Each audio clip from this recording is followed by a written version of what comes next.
Assalamualaikum warahmatullahi wabarakatuh. Saya Nanda Fika Pritasari, mahasiswa UNESA RPLPG PAUD. Metode bermain Maria Montessori.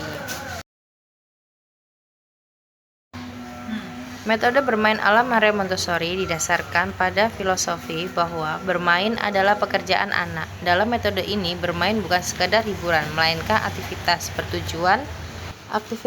bertujuan yang memungkinkan anak belajar secara alami melalui eksplorasi mandiri dan pengalaman sensorik. Kebebasan memilih. Anak diberi kebebasan untuk memilih aktivitas atau alat permainan yang sesuai dengan minat dan bakat mereka sendiri. Berpusat pada anak, guru atau orang tua berperan sebagai fasilitator dan mengamati dan menyiapkan lingkungan, bukan sebagai instruktur utama. Kemandirian. Aktivitas dirancang agar anak dapat menyelesaikan tugas secara mandiri, mulai dari mengambil alat hingga membereskan kembali. Fokus pada proses, bukan hasil. Penekanan diberikan pada konsentrasi dan keterlibatan anak selama proses bermain, bukan hanya pada produk akhir yang dihasilkan.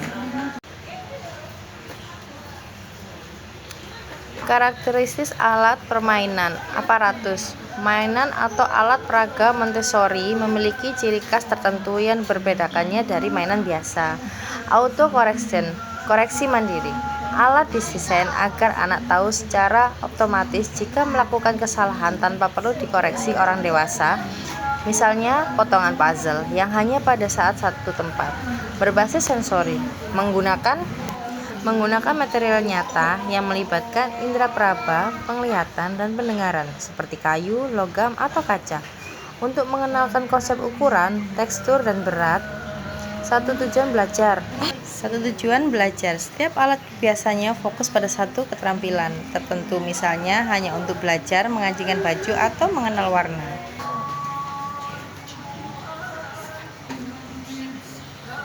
Lima area utama pembelajaran. Kegiatan bermain dalam Montessori biasanya dibagi ke dalam 5 area pokok. 1. Keterampilan hidup, practical life. Aktivitas sehari-hari seperti menuang air, menyapu, atau memasang kancing baju. 2. Sensorial. Melatih panca indera menggunakan alat seperti pink tower, menara kubus untuk belajar dimensi. 3. Bahasa. Mengenal huruf melalui tekstur, misalnya sandpaper letter dan fonetik. 4. Matematika. Belajar konsep angka menggunakan benda konkret seperti manik-manik atau papan angka. 5. Budaya. Mengenal geografi, hewan, tumbuhan melalui peta dunia atau puzzle botani. Lingkungan yang dipersiapkan, pre-process environment, untuk mendukung metode ini. Lingkungan bermain harus bertata rapi, bersih, dan menggunakan perabotan ramah anak yang dapat dijangkau sendiri oleh mereka. Hal ini bertujuan untuk menumbuhkan rasa tanggung jawab dan keteraturan sejak dini. Penerapan bermain dengan metode pembelajaran Maria Montessori yang digunakan di PPT Junggalo. Melukis dengan cat air. Menyiram tanaman yang ada di lingkungan sekitar. Dan main papan balok yang dibuat disusun. Keunggulan. 1. Mendorong kemandirian. Anak dilatih melakukan tugas harian sendiri yang membangun rasa percaya diri sejak dini. 2. Belajar sesuai kecepatan anak. Tidak ada paksaan, anak belajar sesuai minat dan ritme pengembangannya masing-masing. 3. Fokus pada sensorik tangan.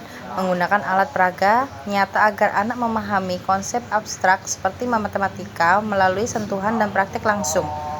4. Disiplin diri tanpa paksaan. Lingkungan yang teratur mengajarkan anak untuk bertanggung jawab atas tindakannya dan merapikan mainannya sendiri. 5. Koreksi mandiri. Alat peraga Montessori desain agar anak sadar akan melaksananya sendiri tanpa perlu ditegur oleh orang dewasa. 5. Kelas usia campuran. Memungkinkan anak yang lebih kecil belajar dari kakak kelasnya, sementara yang lebih tua melatih kepemimpinan. Kelemahan. 1. Biaya mahal. Alat peraga khusus dan sertifikasi guru membutuhkan biaya tinggi. 2. Sulit adaptasi. Anak mungkin kaget saat pindah ke sekolah formal yang kaku dan penuh ujian. 3. Terlalu mandiri. Fokus pada kerja individu terkadang mengurangi porsi kerjasama dalam kelompok besar. 4. Kurang imajinasi. Lebih menekankan pada realitas dan benda nyata daripada permainan fantasi atau dongeng. 5. Kurang struktur. Bagi anak yang membutuhkan instruksi ketat, kebebasan Montessori bisa membuat mereka kehilangan arah. 6. Kualitas tidak merata. Nama Montessori bebas digunakan siapa aja, sehingga standar setiap sekolahan berbeda-beda. Dokumentasi. Sumber referensi YouTube Grand Spring Montessori School. Dokumentasi PPT Junggalu. Terima kasih.